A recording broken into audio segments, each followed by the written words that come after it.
in December on the occasion of the granting of the freedom of the city to Sir Joshua Hassan. Good night.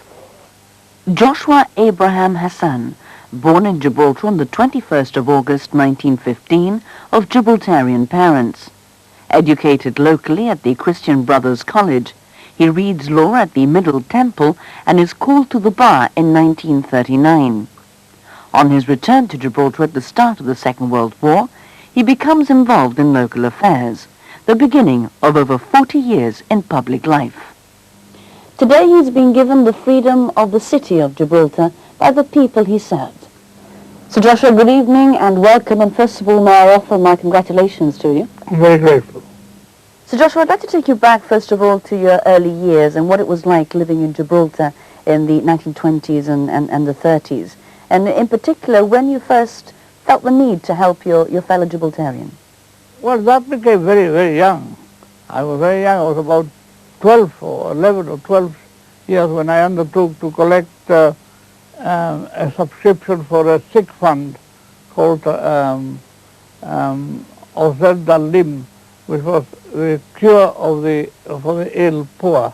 And I used to go around collecting 15 centimos every Friday for those who subscribed and put it into the fund.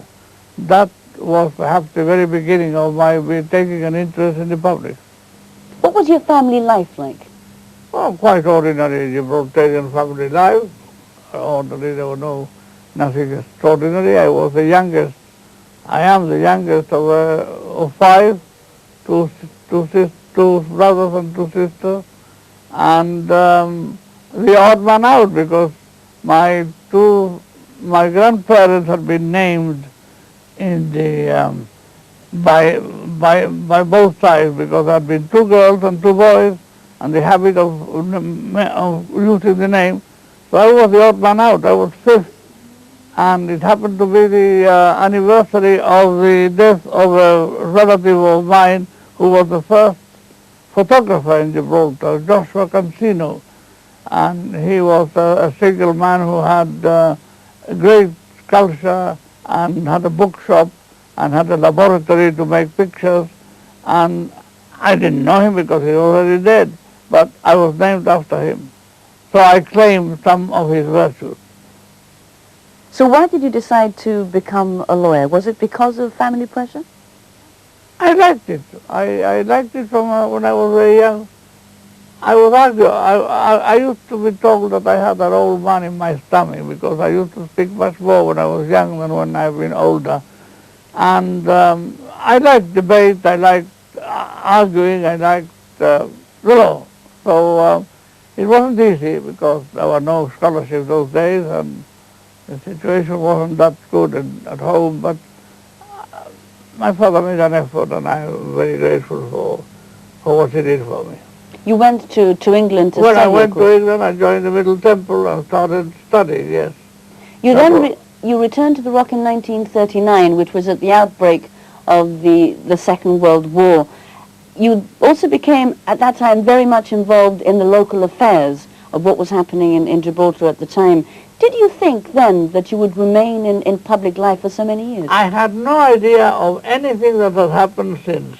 I came back from after finishing my bar exams and reading in chambers, and with the idea of setting up practice, but within a month the war was declared, and therefore I readily joined, first of all, the Special Constabulary, and secondly, the Gibraltar Defence Force, and used to do a little legal work in my spare time, and I was also given later on permission, especially from battery duties, to appear for Canadian sappers who were very difficult people here. They were really minors, and every time they got into trouble, they wanted a civilian lawyer to defend them. There was no civilian lawyer available at that time, of that age, and I was allowed to do it, and I did quite a lot of those. In 1942, he steps into the political arena, perhaps without realizing the full implications. He became one of the founder members of the Association for the Advancement of Civil Rights, the AACR, which would later become Gibraltar's first political party. It started with men in the dockyard and elsewhere who were worried about the families who had been evacuated to England being taken across to Jamaica for which it was meant because of the torpedoes of Western seamen. So the men got together to try and see whether they could do something about it. The men of the dockyard and other places, they started to study and the rules of our association, and they brought them to me for vetting. I was then a young lawyer with a small office in 295 Main Street, I think it was. And I looked at them and changed them a little. They have got the idea of calling it the Gibraltarian Association. I thought that was too much. I thought perhaps the aim of the association should be what it was meant for, that is to develop civil rights and for the people to be heard in their own voices. And I described the association as the Association for the Advancement of Civil Rights. The AACR was later known and is still known by people over 50. There was a general meeting in the Prince of Wales, old Prince of Wales, and the committee who had appointed had done the work was in the platform. I was one of the members in the audience, but Mr. Almeida, who was then the treasurer, described the fact that the rules had been done by a local lawyer who had put a lot of work into it, and I was chaired back into the platform, and later on I was elected vice chairman. I didn't want to become chairman because the real chairman should have been and was Albert Riso, who was my inspiration. And after that, I never looked back. You did play a major part in the repatriation. Well, in the repatriation, some part, not major part. When I came back, when Sir Edward Cottrell, Mr. Edward Cottrell, as he then was carrying out the functions for the evacuation, I offered my help, and I went down at the City Hall and started interviewing people who wanted to be evacuated and helped in a way. I wasn't a major factor, but I was a factor. The main core of the AACR must have started in those early years and must have led subsequently to the massive support which the party had. Well, the point is that when the AACR became a proper party, and in fact was welcomed by the then governor, Sir Noel Mason MacFarlane, sent us a letter saying that he was delighted that we should work with him. The first thing we started to do, first of all, was to stop the people from being taken to Jamaica. The representations were made from here. And secondly, a little later, the repatriation. Somebody had said once that the AACR, that the repatriation was a war horse of this AACR. It wasn't a war horse, but it was a very important factor that we took demonstrations, huge demonstrations to accelerate repatriation, because the war had finished in Europe, but because the bulk of the population had been evacuated and many of the dwellings had been requisitioned by the military, there were very few houses that people could come back to their own houses. So there was no question of repatriating anybody unless he had a place to go to. And as we emptied premises, as we built this and that, as we had repatriation centers, such as the Little Sisters of the Poor, Hebrew School, many others, then people started coming back. And that was really the impetus that the party had for having been the instrument for the acceleration of the repatriation of the evacuees. So when does the AACR become a political party? When it became a political party, the night at the Prince of Wales that I've told you by, because before that it was just a few people who had made some rules which I had looked at, and that meeting of the Prince of Wales was packed, and the Prince of Wales informed that was what formed the ACR committee, which after that had its own constitution and had their meetings appointed in the usual way. In 1945 you became a city councillor. Is it at this time that you begin to fight for self-government? No, the self-government negotiations started in 1943. We were offered, assuming of course that the war was going to finish, we were offered all sorts of advisory councils which we rejected. Then we had a committee formed of the Chamber of Commerce, the AACR took an important part, the old Transport and General Workers Union, and one or two, but I presided those meetings. And I was really the moving character in those things. They offered us a city council with an elected minority, or rather they wanted 7 and 7 councillors. And I objected, and in fact they went on preparing the constitution, and I said I wouldn't accept it.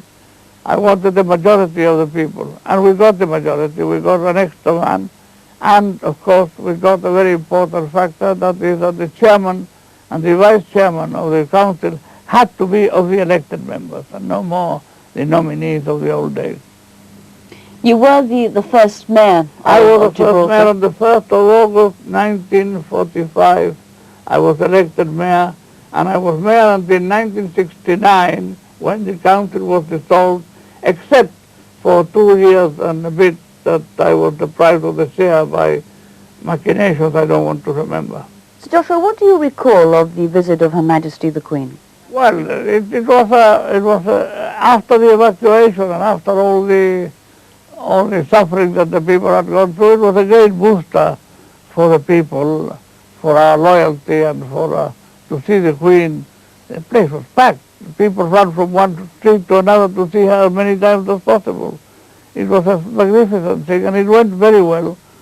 It lasted 1.5 days. She arrived early in the morning of one day, and she left at midday of the following day, and she had a full program. In fact, we took about a year to prepare the program. Another important visit, of course, was that of Sir Winston Churchill.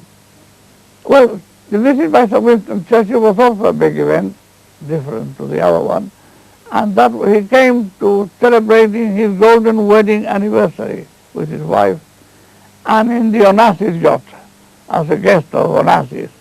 And he was here for a couple of days. We had dinner at the convent. He was not very bright at the beginning, but after a lot of whiskey and brandy, he lightened up and started to speak about the days when he was colonial secretary and he had to look after Cyprus. So that was a big event too. For personal services to the sovereign, he is invested a member of the Royal Victorian Order. He was deputy coroner from 1941 to 1964 and became a Justice of the Peace in 1949. In 1957, he is appointed a Commander of the British Empire, and in his professional capacity becomes Queen's Counsel in 1961. He was created a Knight in 1963 and received the Queen's Silver Jubilee Medal in 1977. He is granted an honorary degree of Doctorate Law by the University of Hull in 1985 and was made a Knight Commander of the Order of St. Michael and St. George in 1986. With the constitutional changes that took place in Gibraltar from 1950 onwards, Sir Joshua was elected first to the Legislative Council and then to the House of Assembly. He became the first holder of the office of Chief Minister at its inception in 1964.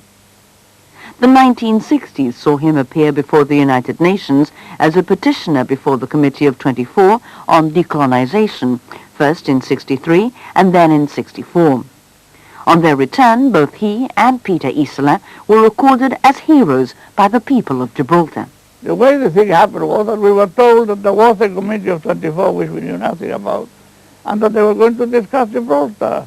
Did we want to say anything? I said, yes, we went.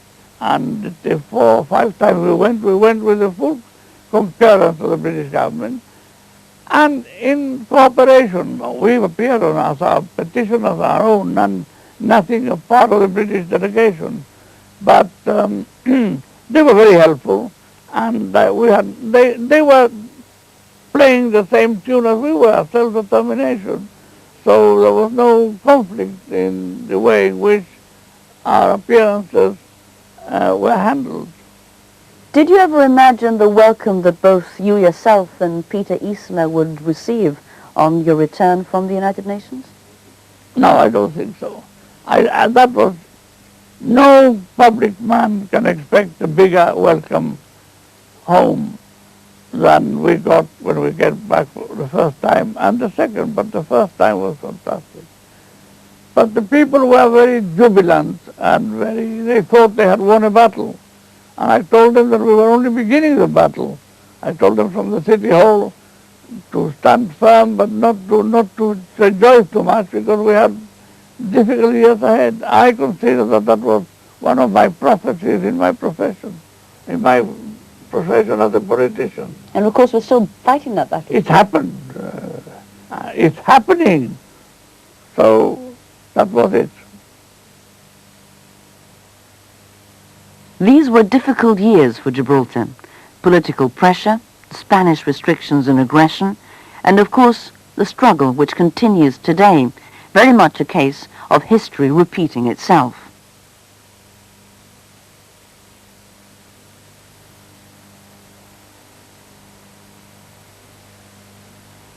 Well, it is a continuing history in this case. Spain claimed Gibraltar from the day it lost it under treaty, and it took every opportunity, as it's taking now, to prevent us from developing into a modern, prosperous city. And it is still happening. I hope that they see their sense that it's not the way to win Gibraltar. In fact, there is no solution to the problem. The problem is one that has no solution that will satisfy the three. Now, in 1996, what would happen after the first and second century and so on, I can't tell you. I'm not a prophet. But the problem is one that isn't easily disposed of. You once said that talks meant two different things to Spain and to Britain. You said that talks to Spain meant negotiations and moving on, and to Britain it was just talks. Well, that is true, and that is account for a lot of the misunderstandings that there have been over the Brussels Agreement. For Britain it was a negotiating forum. The United Nations had said, talk together and see whether you can find a solution, and that was a system of talking about it. Of course Spain were going to claim sovereignty. Of course they would claim it again. That's their claim. But of course they won't get it so long as the people of Gibraltar don't want it. Of course the people of Gibraltar must have a say in the matter. But the years were difficult. Like everything else, I suppose, like some of the diseases, you get used to living with them. And we got used to living even with a closed frontier. And we didn't do so badly in the closed frontier situation. 10 years ago today, on the 1st of January 1975, I ended my New Year's Day message with the following words, and I quote, "While we live in times of difficulty, I look forward to 1975 with hope and optimism. I'm confident that with common sense, goodwill and a little personal effort, we shall make Gibraltar an even better place to live in." And that's the end of what I said then. I'm sure you will agree that the optimism and confidence I expressed then were not misplaced, in terms not only of 1975, but of the whole decade which had to follow. I want to say right away that 10 years later, I again look forward with hope, optimism and confidence, because it is easy to sit around and bewail misfortune. Real or imaginary, it is more difficult, but ultimately more rewarding, to grapple with problems and to achieve solutions and success. This is what we as a community have done over the last 20 years, and I know that we are able to do it again in 1985, in the decade to come, and in future years beyond that time. You, of course, supported the Brussels Agreement. Yes, I supported it. I supported it, and I'm rather proud of having done that, because Gibraltar was in a very difficult situation. The dockyard was being closed. The frontier was ever more difficult. The economy was going down. That frontier had to open, and the purpose of Brussels was to open the frontier. The rest came later and is still in existence. They struggled for it, and as you will see, the first 3 or 4 years after the opening of the frontier, there was a boom in Gibraltar. It helped the people. And today, we are much better off, even with the difficulties at the frontier, than if it were closed. So, at that time, in those circumstances, it was an act of faith whether Britain will let you down or not. I had every confidence from my dealings with them for a lot of years before that they wouldn't let us down. And I affirm today that they won't let us down. I have welcomed the agreement publicly, and my colleagues have. They have supported me throughout this long period of negotiation, which has been for over a year. This is the result of this very long process, and I think it is good for Gibraltar, and I think it will be a first step to a process of normalization of the district, of the areas, Gibraltar and its Campo, and that it will be for the benefit of all.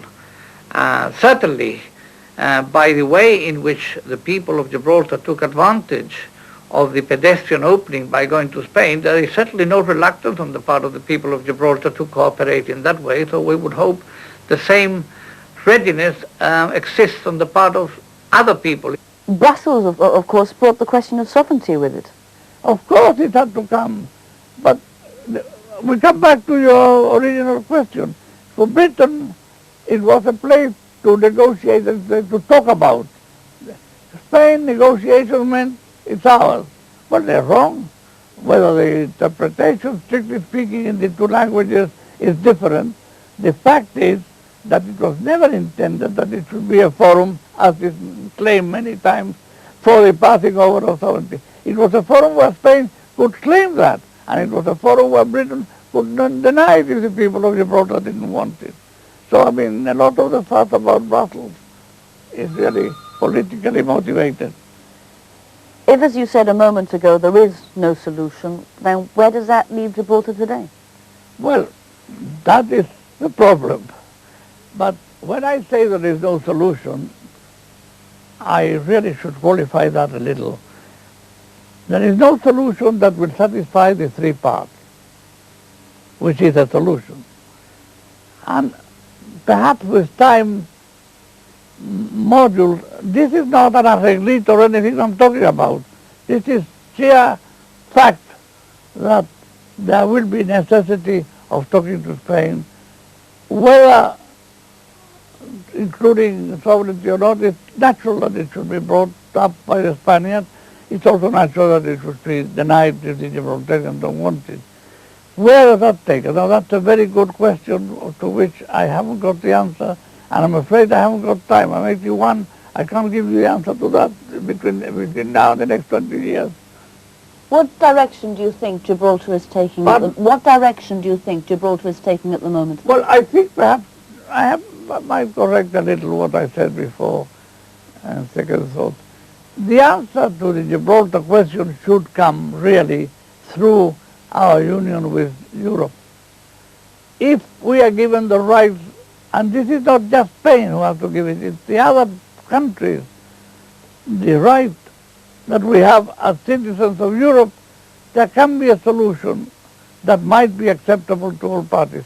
But for that, the Spaniards must realize that they cannot stop forever Gibraltar becoming a real member of the European Union. They cannot stop it forever. They may use it here and there and become difficult.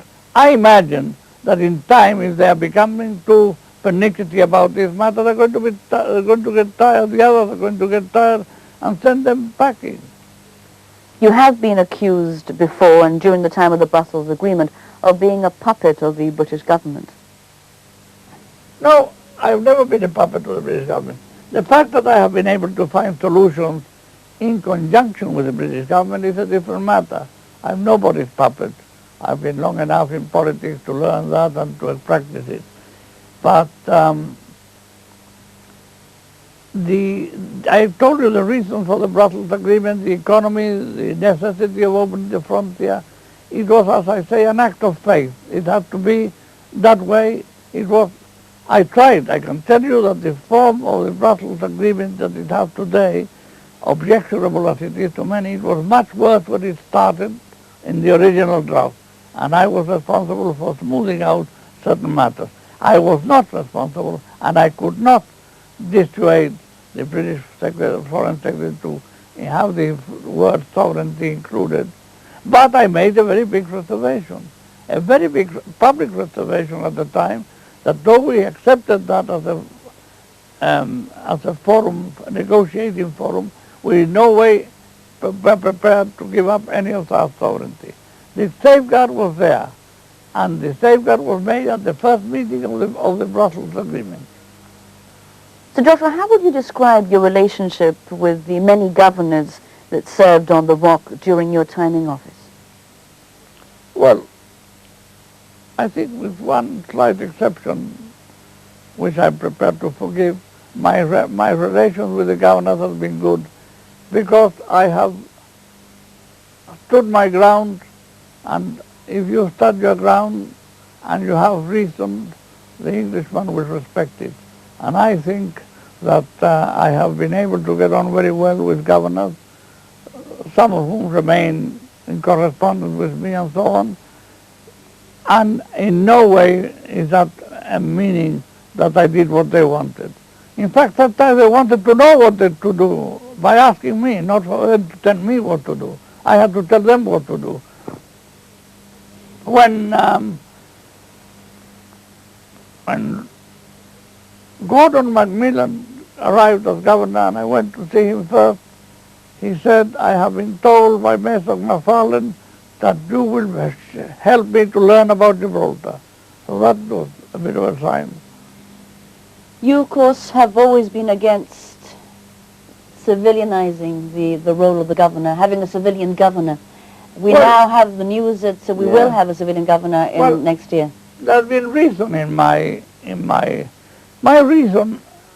Of course, things change, but my reason has always been, from my experience, that to get a man of prestige who had been a head of a service on your side, who had been retired and had no commitments, was to have a real independent person looking after you and representing your case well to London. And it didn't take away any of the powers of the civilians, and you could get that sort of thing.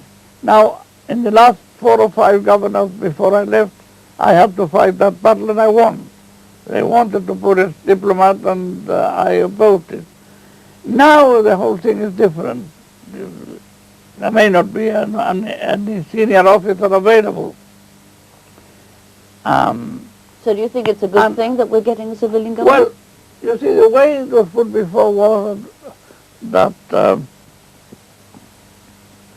a career diplomat should come from the Foreign Office. Now, I used to say that was not good because the career diplomat would be looking at the promotion prospects for the future as to what he did when he was here. Now, you found a minister who is retired, who has no commitments other than his conscience. I think he would be good. If there had to be a civilian governor, I think the choice has been good. But, you know, there are certain things that cannot stop the fact that Gibraltar does not rely too much on on Ministry of Defense expanding, and so may also have something to do with it. But they have been wanting a civilian governor. And were it not for the Spanish problem, I think everybody would agree.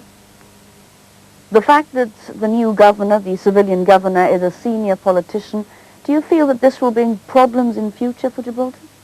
I don't think that so. he will I think be he's more got involved. Experience of the Foreign Office, he's got experience of other ministries, he's got experience of being parliamentary secretary, being under secretary, or being a minister. I think the man who has a conscience comes to do a job well done and will respect the people of Gibraltar in their wishes and will represent them properly in England. So Joshua, how would you describe and define your politics over the years? Well, I started very radically, like all young people are radical. In fact, I used to be called a rojo during the Spanish Civil War because I sided with the Republicans, others sided with the right wing. In practice, I've always thought that the idea would be a liberal government in politics, with all freedoms and so on, and an element of socialism in the economic side.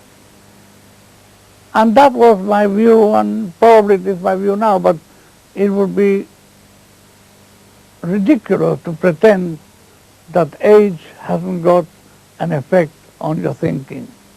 And though you must stand for the things that you have always held to be important, you mellow a little. At least I have mellowed a little.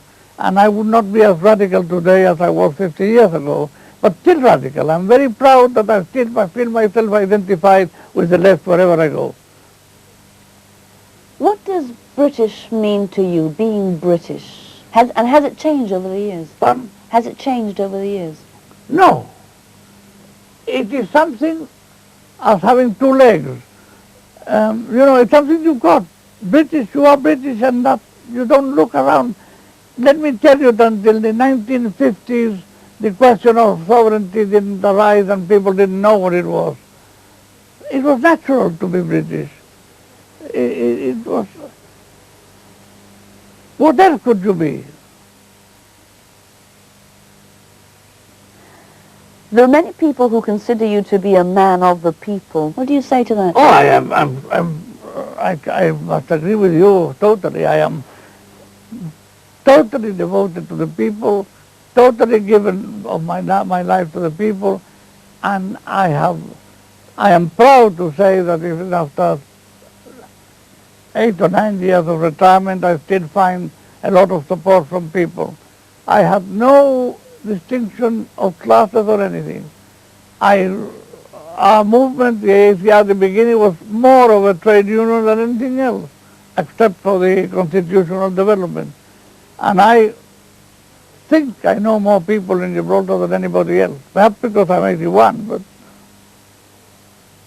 The AACR remained unopposed throughout the 1970s, and thus Joshua Hassan remained chief minister throughout all these years. When the time came for Gibraltarians to sit at a conference table with Spanish representatives in an endeavor to solve the long-standing problem with Spain, Sir Joshua led a delegation and represented the people of Gibraltar in Strasbourg in 1977. Later came the Lisbon Agreement and, of course, the Brussels Agreement, when Sir Joshua joined Sir Geoffrey Howe and the British delegation in Geneva for talks with the then Spanish Foreign Minister, Fernando Moran. With it came the lifting of restrictions and the start of possible discussions of sovereignty. By 1984, Sir Joshua had already won 20 elections and once again topped the poll with 6,644 votes. He had remained in public life for more than 40 years. Shortly after the announcement of the airport agreement, he himself announced his retirement from politics and as leader of the AACR. The reason is that after 42 years in public life, I feel it is time to go and let other people take over.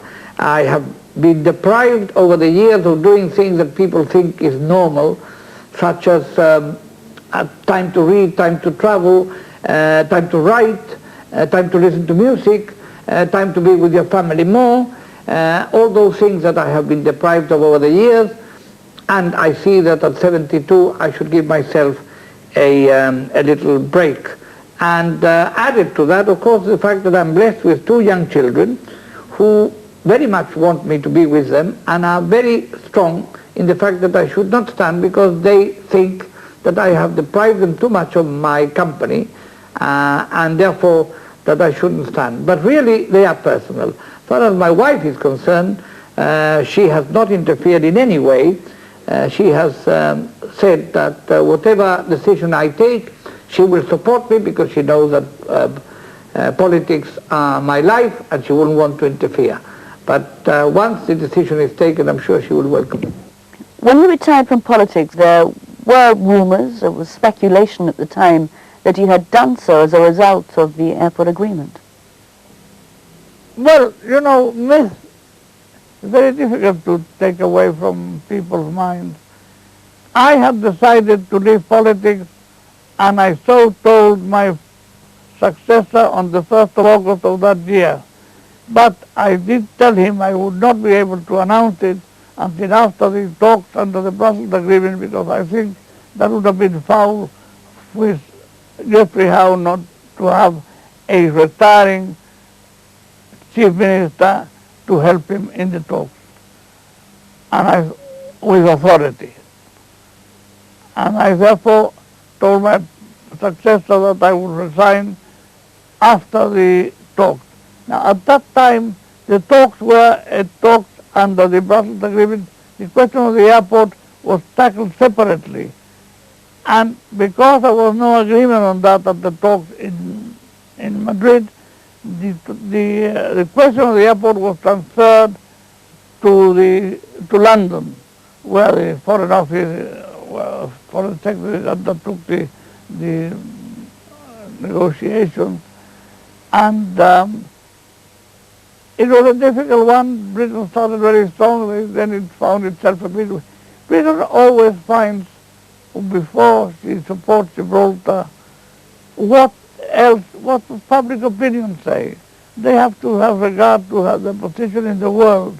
I'm not making any excuses for them, but Gibraltar is not their only problem. Gibraltar is one of many problems. Whereas to us it's all everything. And to the Spaniards more than to us, in the way they treat it in the press. But I saw the agreement. I told a journalist representing GBC at the time that it was not a good agreement. It was the best in the circumstances, because there was no question of any giving up on sovereignty. That was the interpretation that the Spaniards gave to the agreement. Was the airport agreement discussed within the Brussels process? No, it was not. It was agreed. It was an additional matter that arose while there was a meeting in the Brussels process, and they adjourned to consider the matter in London. And the proof of that is that we were present. Gibraltar was represented at all meetings of the Brussels process, and it was not represented at the airport agreement. Now, I'm not saying this as a complaint or as trying not to have responsibility. We were there, available for consultation. Geoffrey Howe made us stay there while he was negotiating. And once or twice he came along and discussed with us what was happening. Where the failure of the airport agreement is in the interpretation, once again, given to Spain, by Spain, that it touched on sovereignty. If you take that agreement literally, it does not affect sovereignty. But once you say that it does, it is not possible for anybody to agree with it. So there is room to make it clear. It's out of date now. Many things have happened and it's out of date. There is room, I think, if there is a good intention on the part of everybody, I mean the Spaniards too, to making a purely economic, commercial agreement about the working of the airport without touching on the safeguarding. As far as the Spaniards are concerned, all their misgivings about sovereignty, giving up anything about sovereignty. But they are so pernickety, so difficult about everything that it is not that easy to negotiate. Nothing has been imposed. We will take a free decision whenever it is necessary or whenever it is found acceptable to the majority of the people of Gibraltar. We certainly, as a government, are not going to pass legislation which is contrary to the wishes of the majority of the people as it is at present, that there should be no special arrangement for Spanish, for people going to Spain by air. So you don't see it as impinging in any way on the local legislation? No, in no way, because first of all, when you see the text of the Secretary of State has said, you will see that both sides have reserved their rights on this matter, as they did at Brussels, and that this is only a mechanical way of putting into effect the European package, together with some arrangement for the airport, if and when the people of Gibraltar decide that they want that kind of agreement. Our rights have been completely preserved, and the decision of the people of Gibraltar is paramount in this respect. So you, Mr. Joshua, are taking it back to Gibraltar in the hope that it will be endorsed? No, I do not say that. I do not endorse that myself. I would not use the majority that I have in the government to pass this agreement, because this is something that has been done by the Secretary of State, with my knowledge, in pursuance of his international commitments, which transcend Gibraltar. But insofar as Gibraltar is concerned, we are left completely free to decide whether we want it or not. There are still a number of issues which are still looming over our heads, which date back to your time in government. Yeah. The Brussels agreement being one, the airport agreement, the pensions as well. Well, the pensions, as far as I don't know, I am not up to date in the pension position. As far as we are concerned, Britain has complied with all the indications that have been given by the European Union to satisfy the pensions. I think the Spaniards are the ones who are dragging their feet because they paid money in advance of their pension being arranged. I don't think that the pension problem is a problem in which neither Gibraltar nor Britain can be ashamed of.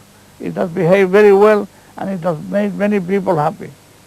So Joshua, I'm just going to mention a few things, and I'd like you to say the first thing that comes to your mind. The AACR. My life. The Foreign Office. Foreign Office overrated the power that is attributed to it.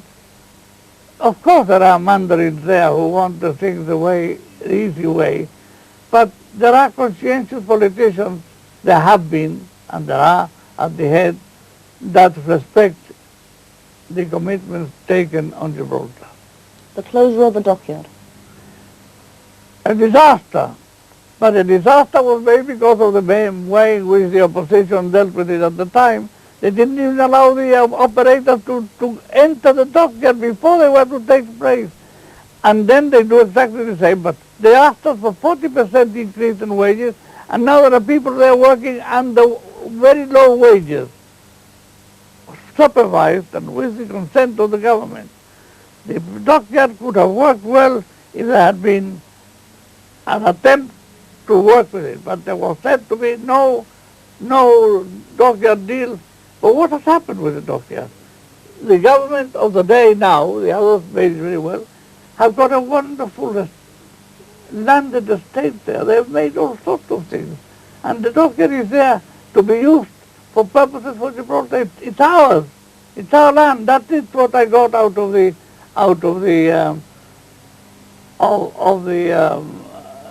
agreement with the Thatcher about the dockyard.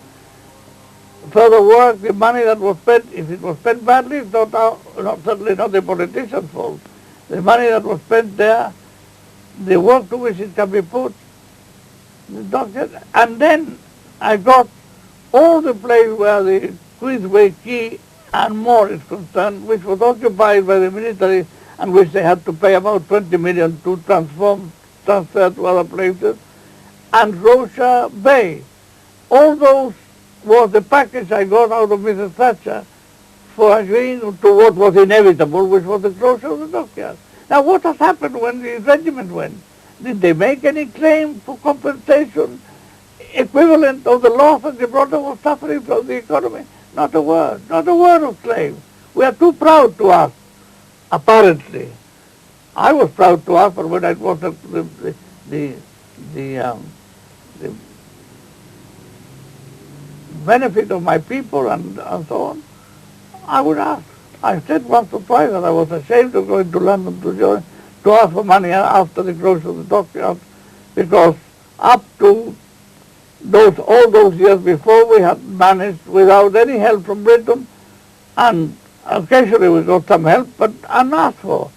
But the 28 million which you got at the time could be seen as quite an achievement for those days. Well, I can tell you, it was easy getting that out of Mr. Thatcher. But to see the whole prospect was a changeover and a new idea, but without the workforce, how could it work? It was destined to be killed. The Constitution. Never ending. But we're stuck, aren't we? No, we're not stuck. We're not stuck. There's a lot of progress that can be made in shaping the Constitution and taking away some of its colonial elements. There are many, many places in which the powers of the governor could be removed elegantly. And there are many many aspects of it that can be improved. True that without Spain's agreement to our becoming more independent, or with the continuous harassment of the Spaniards, it is very difficult to progress. But there's no system of government which is not independent can remain stagnant. It has to progress with time until it reaches a stage where perhaps it is inconsistent with lack of independence. But we haven't moved since 1969. Yes, we have moved.